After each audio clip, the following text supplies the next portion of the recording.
যাচ্ছি প্রিয় দর্শক, মানচিত্র নিয়মিত আয়োজন কথোপকথনে। আজকে এই মুহূর্তে আমি যে কারণে ভিডিওটা করছি সেটা হচ্ছে আমি একটা গোপন সংবাদ পাওয়ার কারণে আমি চিন্তা করলাম যে আমার আওয়ামী পরিবারের যেসব ভাই বোনরা আছেন তারা সহ আমার সাবস্ক্রাইবার সবাইকে জানিয়ে দেওয়া উচিত যে কি হতে চলেছে আগামী 10 দিনের ভেতরে, এই 10 দিনে। সুতরাং আমি আসলে এই মুহূর্তে হাতে নিয়ে জাস্ট মোবাইলটাকে হাতে নিয়ে আপনাদের জন্য ভিডিও রেকর্ডিং করছি। সুতরাং এতে সাউন্ড সমস্যা বা আপনার ছবি নড়চড় হতে পারে, এটার জন্য আমি আন্তরিকভাবে দুঃখিত। দেখুন, মূল ঘটনা যেটা সেটা হচ্ছে আপনারা সকলেই জানেন, পেপার পত্রিকা সহ ফেসবুকের সব জায়গায় এসেছে যে আগামী 11 দিন সারা বাংলাদেশে পুলিশের বিশেষ অভিযান হচ্ছে আইন শৃঙ্খলা পরিস্থিতিকে কন্ট্রোলে রাখার জন্য। কিন্তু এর ভিতরে তারা যেই জিনিসটা আপনার সরকার আমাদেরকে বলেনি বা কোনো পত্রিকা, এই যে মিডিয়া, হারামজাদা মিডিয়াগুলা, তারাও আমাদেরকে বলেনি, সেখানে হচ্ছে যে নাম প্রকাশে অনিচ্ছুক স্বরাষ্ট্র মন্ত্রণালয়ের একজন জুনিয়র কর্মকর্তা, সে খুবই ছাপোষা টাইপের লোক, সে আমাকে একটা কাগজ পাঠিয়েছে, কিন্তু আমাকে বলেছে যে ভাই আপনি ওয়াদা করেন এই কাগজটাও আপনি কাউকে দেবেন না, কোথাও পোস্ট করবেন না, কিন্তু আপনি এটা আপনার মতন আপনি জানাইয়া দেন, আপনি তো লাইভ করেন, ফেসবুকে লেখেন, আপনি লিখে দেন। তো যার কারণে তার হয়তো ক্ষতি হবে, শেষও হয়তো আরো 10-12 জনের ক্ষতি হয়ে যেতে পারে, সেই কারণে আমি এই কাগজটা দিচ্ছি না। কারণ হচ্ছে যে এই কাগজটা দিলে মাত্র সবাই বুঝে যাবে যে এই কাগজ কোত্থেকে কিভাবে কি আসছে। এটা হচ্ছে যে এনএসআই এর একটা গোয়েন্দা রিপোর্ট গেছে আপনার স্বরাষ্ট্র মন্ত্রণালয়ের জননিরাপত্তা শাখায়। সেইখানে বলা হয়েছে যে আগামী 5 থেকে 8 তারিখ, 5 অথবা 8 তারিখ, তার মানে 4 তারিখ সন্ধ্যার পর থেকে 8 তারিখ সন্ধ্যার আগ পর্যন্ত যে কোনো মুহূর্তে শেখ হাসিনা বাংলাদেশে ঢুকতে পারেন। যেটা আমার থিম বলেও লেখা আছে, আপনারা দেখছেন হয়তো, যে শেখ হাসিনাকে আসছে গোয়েন্দা রিপোর্ট।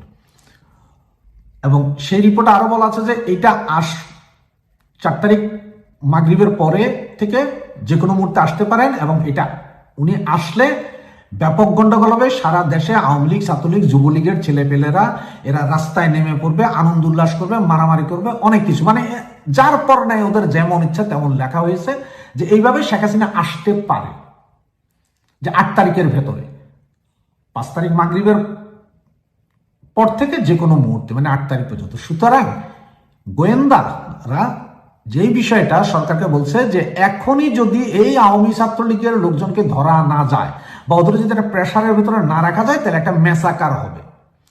এবং গোয়েন্দাদের এই রিপোর্টকে সমর্থন করেছেন পাকিস্তানের গোয়েন্দা সংস্থা এবং আমেরিকার সিআইএর গোয়েন্দা সংস্থা, ওরা এই রিপোর্টটাকে অনেকটাই সমর্থন করেছেন। সিআইএর এশিয়ান যে প্রতিনিধি আছে, গোয়েন্দা সংস্থা আছে প্রধান, সে নাকি বলেছে রিপোর্টটার 99% কারেক্ট, এবং পাকিস্তানি গোয়েন্দা সংস্থা আইএস যেটা বলেছে যে 100% এটা কারেক্ট, যে শেখ হাসিনা 5 তারিখ থেকে 8 তারিখের ভেতরে আসছে। কারণ 5 তারিখে উনি দেশ ছেড়েছিল, হয়তো 4 তারিখ মাগরিবের নামাজের পরে এসে ঢুকে একটা ঘটনা ঘটাই দিতে পারে, আর না হলে যেহেতু 8 তারিখে ডাক্তার ইউনূস ক্ষমতায় এসেছিল, 8 তারিখে উনি এসে বসতে পারে। এটা শোনার পরেই সরাসরি আজকে সকালে 11টার ভেতরে স্বরাষ্ট্র মন্ত্রণালয়ে 4 সদস্যের একটা কমিটি করা হয়েছে, যেটা সারা বাংলাদেশে দিকে চোখ রাখছে। যে প্রতিটা থানাকে নির্দেশ দেওয়া হয়েছে যেখানে পাওয়া যায় আওয়ামী লীগ, ছাত্রলীগ, যুবলীগ, স্বেচ্ছাসেবক লীগের নেতা কর্মী, বাম সংগঠনের নেতা কর্মী পর্যন্ত যারে যেখানে পাওয়া যায় সেখানেই অ্যারেস্ট করতে হবে। মামলা আছে, মামলা নাই, কি আছে কি নাই সেটা না, অ্যারেস্ট করতেই হবে। এবং এরই ভিতরে জামাত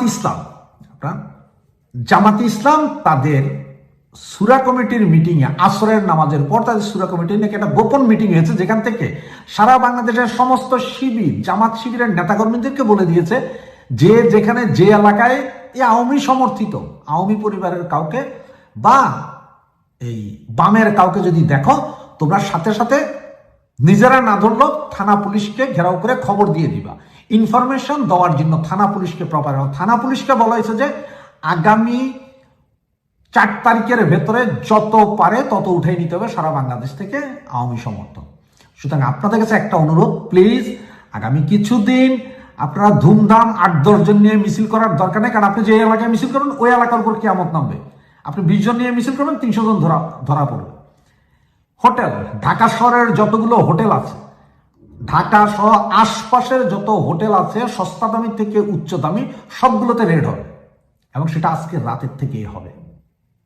এগুলো সবগুলোতে রেড হবে। তার মানে কেউ যদি মনে করেন যে আমরা ঢাকা যেয়ে হোটেলে থাকবো, তাও না, একটু সরে যান। কারণ আর আমি আপনাদের একটা অনুরোধ, শেখ হাসিনা যদি আসে, শেখ হাসিনা আসলে 24 ঘন্টা আগে আমরা জেনে যাবো, এবং এই 24 ঘন্টার ভিতরে মেসাকার করে আমরা পৌঁছে যেতে পারবো ঢাকা শহরে, কোনো সমস্যা হবে না। সুতরাং এইসব হাই বা ওদের কথায় এই মুহূর্তে কেউ ঢাকার দিকে রওনা হবেন না। সুতরাং এটাই ছিল এনএসআই এর গোয়েন্দা রিপোর্টে, এটাই ছিল যে আমরা আওয়ামী লীগ, ছাত্রলীগ, যুবলীগ যারা করি বা আওয়ামী লীগ সমর্থন যারা করি, তারা আমরা আস্তে আস্তে সবাই হয়তো ঢাকার দিকে রওনা হচ্ছি। কারণ শেখ হাসিনা 4 তারিখ মাগরিবের পর থেকে 8 তারিখের ভেতরে যে কোনো মুহূর্তে ঢাকাতে পদার্পণ করবেন। সেটা বিমানও হতে পারে বা সেটা সরাসরি রাস্তায় হতে পারে, কোনটা সেটা জানি না। চিঠিতেও এরকম কিছু যে আসতে পারেন বলেছেন, এবং সেটাকে আপনার পাকিস্তান এবং ইউএস এর গোয়েন্দা সংস্থা কনফার্ম করেছে আমাদের এনএসআই ডিপার্টমেন্টকে। সুতরাং প্লিজ একটু সাবধান থাকুন, চোখ কান খোলা রাখুন। যদি শেখ হাসিনা আসে, 5 ঘন্টার ভেতর আমরা ঢাকায় পৌঁছবো ইনশাল্লাহ, এতে কোনো দ্বিমত নেই। আসসালামু আলাইকুম রহমতুল্লাহি ওয়া বারাকাতুহু। সম্মানিত দর্শক, আন্তর্জাতিক ম্যাগাজিন টাইম এবং টাইম ম্যাগাজিন রূপে সারা দুনিয়াতে মশহুর, এবং সারা পৃথিবীর ক্ষমতার পালাবদল, কোনো একটি দেশে মার্কিন স্বার্থ এবং কোনো একটি দেশে মার্কিন ডিপ স্টেট পলিসির যে বাস্তবায়ন, মার্কিন সরকারের দৃষ্টিভঙ্গি কেমন হবে তা বোঝার জন্য টাইম ম্যাগাজিন যদি কোনো একটি দেশ সম্পর্কে, কোনো একটি নেতার সম্পর্কে কোনো প্রতিবেদন প্রকাশ করে, তার মাধ্যমে আমরা স্পষ্ট বুঝতে পারি। তো সেই দিক থেকে টাইম ম্যাগাজিনে জনাব তারেক রহমান সাহেবের একটি সাক্ষাৎকার প্রকাশিত হয়েছে, এবং এই সাক্ষাৎকারের পর সারা বাংলাদেশে তোলপাড় চলছে। এবং এখন আমাদের দেশে যা হয়, প্রায় সব মিডিয়াতেই তারেক বন্দনা তুঙ্গে, সব মিডিয়াতেই জামাত বন্দনা তুঙ্গে, আর সবাই শেখ হাসিনাকে ফ্যাসিবাদী বানানোর জন্য যে উল্লম্ফন সেটা করে গেছে। আর এই যে নতজানু পররাষ্ট্রনীতি, নতজানু রাষ্ট্রনীতি, নতজানু রাজনীতি এবং একই সঙ্গে নতজানু সাংবাদিকতার কারণে আমরা কেউ বাস্তব অবস্থা বুঝতে পারছি না। এবং এক্ষেত্রেও তারেক রহমান সাহেব এবং তার আশেপাশে যারা লোকজন রয়েছেন, তাদের জন্য টাইম ম্যাগাজিনের এই যে সাক্ষাৎকারটি, এই সাক্ষাৎকারটি রীতিমতো বুমেরাং হতে বসেছে। এবং আমি এটার চুলচেরা নিরপেক্ষ বিশ্লেষণ করার চেষ্টা করব, যেটা আমি বুঝেছি। এই কারণে করব যে বিএনপির মতো একটি সম্ভাবনাময় দল, যার সঙ্গে আমার জীবনের একটা বিরাট অংশ জড়িত, এই বিএনপিতে যোগদান করার জন্যে আমার ব্যবসা গেছে, বাণিজ্য গেছে, বাড়িঘর গেছে, সামাজিকভাবে রাজনৈতিকভাবে যে ক্ষয়ক্ষতির সম্মুখীন হয়েছি, কাজে বিএনপির কোনো পদ পদবি দরকার নেই, কিন্তু বিএনপি ভালো করুক। এবং বিএনপি যদি ভালো করে, তাহলেই এই যে আমার আওয়ামী লীগ দ্বারা যে আমি ক্ষতিগ্রস্ত হয়েছি, সেটা কিছুটা হলে শান্তি পাবো। কিন্তু বিএনপি যদি ফেল করে, তাহলে তো আমার সব কুল গেল, একুলো গেল, ওকুলো গেল। এই জন্য আসলে বিএনপির পদ পদবিতে থাকলে, বিএনপির মন্ত্রী এমপি হলে, এই কথাগুলো আমি এখন যা বলছি, এটা আমার জন্য বলা শোভনীয় ছিল না, বলতে পারতাম না। ফলে এই যে যখন একটা সম্ভাবনা তৈরি হলো নির্বাচন করার, বিএনপির পক্ষ থেকে সম্ভাব্য সব রকমই প্রস্তাব দেওয়া হয়েছিল। যেখানে আমি চাইবো সেখানে হয়তো নির্বাচন আমি করতে পারতাম, ফরিদপুরে করতে পারতাম, ঢাকা শহরে করতে পারতাম, গলাচিপাতে করতে পারতাম। কিন্তু আমার কাছে মনে হয়েছে যে না, আসলে আমি আমার যে জায়গা আছে সেই জায়গায় থেকে কথাবার্তা বলাটাই আমার কাছে নিরাপদ মনে হয়েছে। তো এই যে আজকে যে কথাটি বলবো, সেটা হলো টাইম ম্যাগাজিনে জনাব তারেক রহমান সাহেবের এই সাক্ষাৎকারটি দেওয়াটা এই মুহূর্তে ঠিক হয়নি। কেন ঠিক হয়নি? প্রথম কারণ হলো যে নির্বাচনের আর মাত্র অল্প কয়েকদিন, তো তিনি নিশ্চিত বিজয়ী হবেন, নিশ্চিত প্রধানমন্ত্রী হবেন, এই লক্ষ্য নিয়েই কিন্তু বিএনপি এগোচ্ছে। আর এই তার নির্বাচনে জয়লাভ করা, ভোট পাওয়া, এই কাজের জন্য এই মুহূর্তে আল জাজিরাতে সাক্ষাৎকার, বিবিসিতে সাক্ষাৎকার কিংবা টাইম ম্যাগাজিনে কোনো সাক্ষাৎকার দরকার নেই। এগুলো এক। তো যখনই আপনি অপ্রয়োজনীয়, যেটা আপনার দরকার নাই, সেরকম কোনো কাজ আপনি করতে যাবেন, এটা আপনার জন্য বিষ হয়ে দেখা দেবে, এবং এই ক্ষেত্রে তাই হয়েছে। টাইম ম্যাগাজিনের সঙ্গে যখন তার সাক্ষাৎকারটি হলো, আমি নিশ্চিত যে তার আশেপাশে যারা ছিলেন তারা যে কোনো কারণে সাম্প্রতিক সময় সজীব ওয়াজেদ জয় যে ইন্টারন্যাশনাল ম্যাগাজিনগুলোতে বক্তব্য দিয়েছেন, ফটাফট করে ইংরেজিতে কথা বলে তিনি ওয়াশিংটন পোস্টে সাক্ষাৎকার দিয়েছেন, আল জাজিরাতে সাক্ষাৎকার দিয়েছেন, এগুলো বিএনপির অনেকের মনে ঈর্ষা তৈরি করেছে। তাদের মনে হয়েছে যে তাদের নেতা ইংরেজি বলতে পারেন, এবং টাইম ম্যাগাজিনের মতো একটা গুরুত্বপূর্ণ বলে ভুল হবে, পৃথিবীর 1 নম্বর ইন্টারন্যাশনাল ম্যাগাজিন, সেই ম্যাগাজিনে তার নেতার সাক্ষাৎকার ছাপা হলে তার পাশে যে অন্য কোনো পত্রপত্রিকায় স্থান পাবে না, ফলে এই সাক্ষাৎকারের জন্য তার উন্মুখ হয়েছিলেন। কিন্তু এই সাক্ষাৎকারটা নেওয়ার সময়টিতে যে ঘটনাগুলো ঘটানো হয়েছে সেটি হলো, এখানে 3000 শব্দের যে প্রতিবেদন প্রকাশ করা হয়েছে, অসংখ্য ভালো ভালো কথা বলা হয়েছে, কিন্তু সেই ভালো কথাগুলো আসছে না, সামনে আসছে না। অর্থাৎ আমাদের যে নিয়ন্ত্রিত মিডিয়া তারা শুধুমাত্র সেই ভালো কথাগুলি প্রচার করছে, আর সেই ভালো কথাগুলো যারা শুনছেন তারা আসলে তারেক রহমান সাহেব সম্পর্কে কোনো ভালো কথা তাদের শোনার দরকার নেই, তারা আনকন্ডিশনালি তাকে সাপোর্ট করেন। কিন্তু সমস্যা হচ্ছে এই ভালো কথাগুলো প্রকাশ করতে গিয়ে কতগুলো খারাপ কথা সামনে চলে এসছে। এখন সেই খারাপ কথাগুলো কিন্তু বাংলাদেশের বহু লোক আড়ালে আবডালে বলেন, বা মঞ্চে যারা সাহসী তারা মঞ্চে বলেন, কিন্তু টাইম ম্যাগাজিন যখন এই কথাগুলো বলল, বাংলাদেশের সকল মানুষ একত্রে বসে 18 কোটি মানুষ যদি সমস্বরে খাম্বা তারেক খাম্বা তারেক খাম্বা তারেক এইভাবে মানে 100 বছর আপনারা শুধু স্লোগান তুলে, এটা জনাব তারেক রহমান সাহেবের জন্য যতটা না বিরক্তিকর ক্ষতিকর, তার চাইতে এই যে টাইম ম্যাগাজিনে শুধুমাত্র একটা শব্দ লিখে দিয়েছে খাম্বা তারেক, এটা দুনিয়া ব্যাপী এটা রেকর্ড তৈরি হয়ে গেল। দ্বিতীয়ত হলো, এখানে অসাধারণ একটি শব্দ ব্যবহার করা হয়েছে, খুবই যাকে বলে, আমি আবার একটু দেখে নেই দিকে যেটা সুবিধা হবে, সেটা হলো ইংরেজি যে শব্দটা যেটা ব্যবহার করেছে সেটা সরে গেল। তো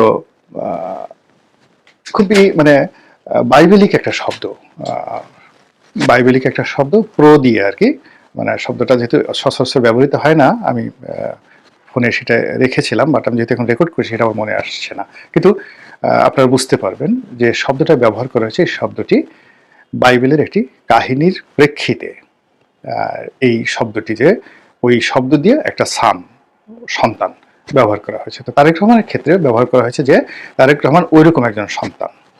এখন সেই শব্দটার অর্থ কি ইংরেজিতে এবং বাইবেলিক শব্দ খুবই নেতিবাচক।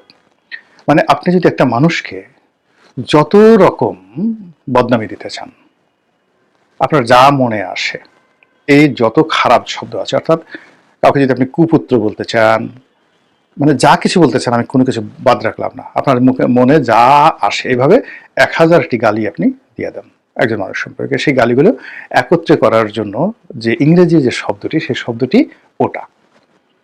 এখন ওই শব্দের সঙ্গে যে গল্প বাইবেলে, মানে ওই বাইবেল থেকে ওই শব্দটা নেওয়া হয়েছে, বাইবেলের যে গল্প সেই গল্পটা এরকম: একজন পিতা এবং মাতার দুটো সন্তান ছিল।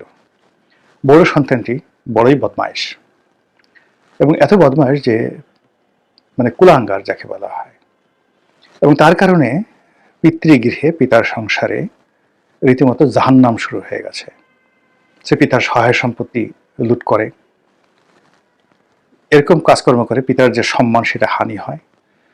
এরপরে আশেপাশ থেকে সে আরো চাঁদাবাজি করে, টাকা কালেকশন করে, জোর জবরদস্তি করে, এবং সেই সকল দায় দায়িত্ব তার পিতামাতার উপর ওঠে। এবং একটা সময় সে একেবারে তার পিতাকে ফতুর বানিয়ে দিয়ে চলে যায় অন্য দেশে। এরপর সে চলে যাওয়ার পরে তার পিতা মাতা ভীষণ রকম দুর্ভোগ দুর্দশায় পড়ে।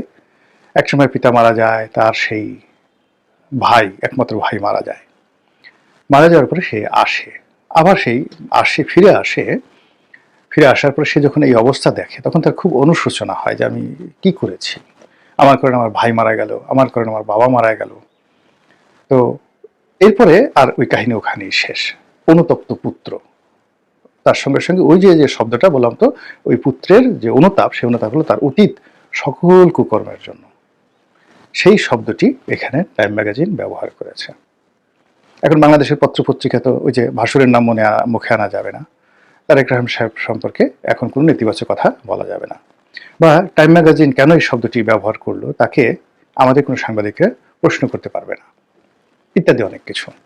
কিন্তু এর ফলে কি হলো, মার্কিন যুক্তরাষ্ট্রের যত পলিটিক্যাল চ্যানেল রয়েছে, মার্কিন যুক্তরাষ্ট্রের যত মিলিটারি চ্যানেল রয়েছে, ফরেন অ্যাফেয়ার্স চ্যানেল রয়েছে, কূটনৈতিক চ্যানেল রয়েছে, ডিপ্লোম্যাটিক চ্যানেল রয়েছে, এবং ওখানে যে সিভিল সোসাইটি রয়েছে, প্রত্যেকটা জায়গাতে এই খাম্বা তারেকের সঙ্গে সঙ্গে এই যে বাইবেলিক যে শব্দটি, এই শব্দটি সেখানে যুক্ত হয়ে গেল।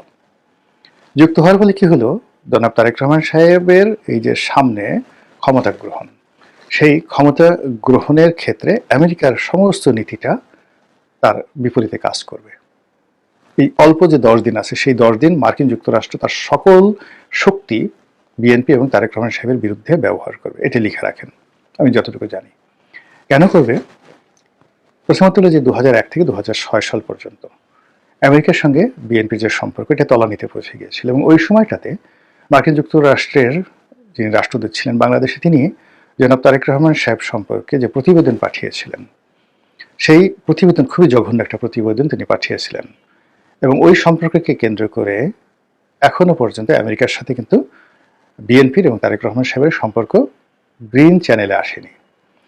মার্কিন রাষ্ট্রদূত বিএনপির নেতাদের সাথে বসেছেন, তারপরে ঘন ঘন কথাবার্তা বলেছেন, সেটা তাদের স্বার্থে, শেখ হাসিনাকে অপদস্থ করার জন্য। কিন্তু বিনিময়ে তারা জামাতকে আনবেন, দরকার হলে এনসিপিকে আনবেন, ইউনুসকে রেখে দেবেন, কিন্তু তারেক রহমান সাহেবের সঙ্গে তাদের একটা যোগাযোগ হবে এইরকম যে গ্রিন সিগন্যাল, সেই গ্রিন সিগন্যালের পর্যায়ে এখনো পর্যন্ত আমেরিকা আসেনি। এখন আমেরিকা সবসময় করে কি, যারা ক্ষমতায় আসে, ক্ষমতা আসার পর তাদের সঙ্গে একটা নেগোসিয়েশন করে, কিন্তু যাদেরকে তারা নেতিবাচক মনে করে তাদেরকে ক্ষমতায় তারা সাধারণত আসতে দেয় না। এখন যে তারেক জোয়ার বাংলাদেশে চলছিল, এবং তারেক জ্বর এবং ঝড়ে সারা বাংলাদেশ যেভাবে কাঁপছে, এতে করে মার্কিন যুক্তরাষ্ট্রে আসলে কিছুই করার ছিল না। বিএনপি ক্ষমতায় আসলে তারেক রহমান সাহেব এবং বিএনপির সঙ্গে তারা একটা সুসম্পর্ক স্থাপনের জন্য চেষ্টা চালাতেন, এবং ওই সুযোগে একজন পরিবর্তিত তারেক রহমান সাহেব যতটা স্বাচ্ছন্দ্যে তিনি আমেরিকার সঙ্গে ডিল করতে পারতেন, এখন তার জন্য সেটা ডিল করা খুবই একটা কঠিন বিষয় হয়ে পড়বে। এই গেল এক। 2 নম্বর হলো যে এই যে টাইম ম্যাগাজিন, সেই টাইম ম্যাগাজিনকে দিয়ে কখনো আমেরিকান সরকার একটা তাদের অফার ছেড়ে দেয়, বা তাদের বিরক্তি বা তাদের যে সিদ্ধান্ত সেগুলো বিশ্ববাসীকে জানিয়ে দেয়। আবার কখনো টাইম ম্যাগাজিন সরকারকে, অর্থাৎ মার্কিন সরকারকে কোনো একটা বিষয় বোঝানোর জন্য তারা একটা প্রতিবেদন তৈরি করে তারা মার্কিন সরকারের উপর একটা চাপ তৈরি করে।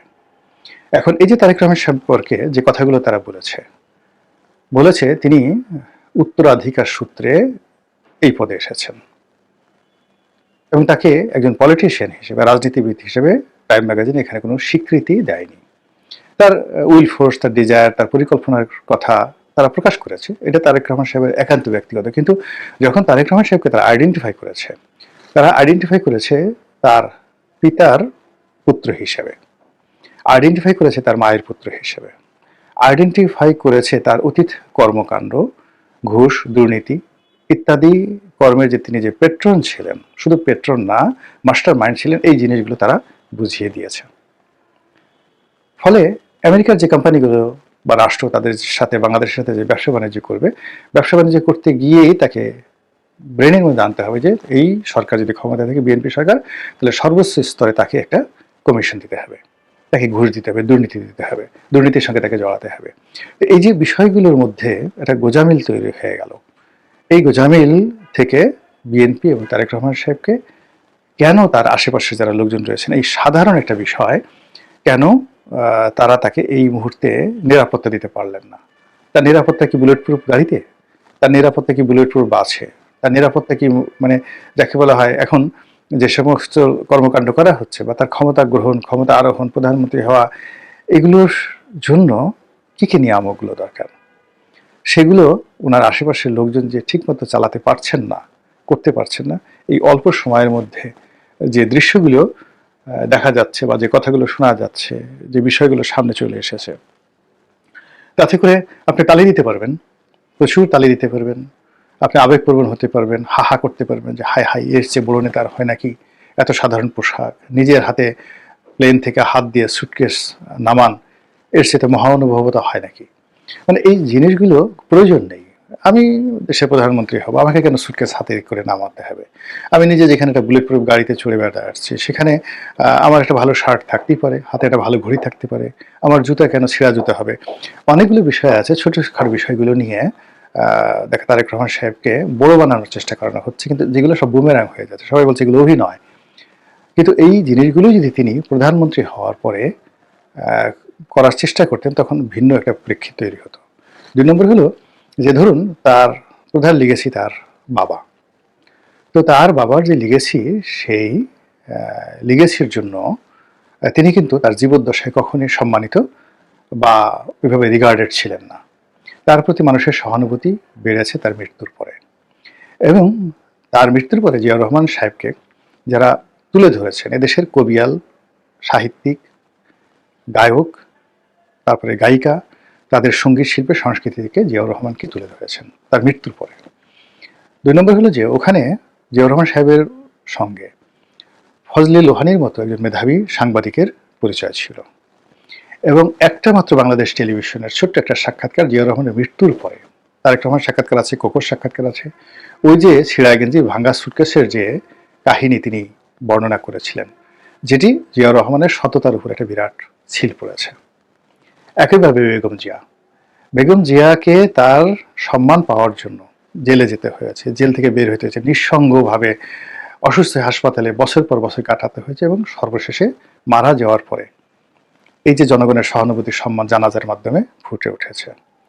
ফলে তারেক রহমান সাহেবের যে অতীতের যে বদনামগুলো, কিংবা বর্তমানের যে কর্মকাণ্ড, যেগুলোকে তিনি বা তার যারা লোকজন রয়েছেন তারা মানে বিশাল করে প্রচার করতে চান, এটা শুধুমাত্র উনি যদি প্রধানমন্ত্রী হয়ে যান তখনও মানুষ গ্রহণ করবে না।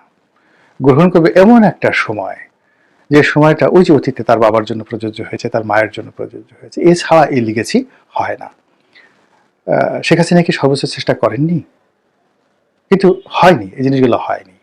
কাজে যতই সাক্ষাৎকার দেন, যতই মঞ্চে নানা রকম দৃশ্য দেখান, এতে লাভ হবে না। মানুষের মনে সহানুভূতি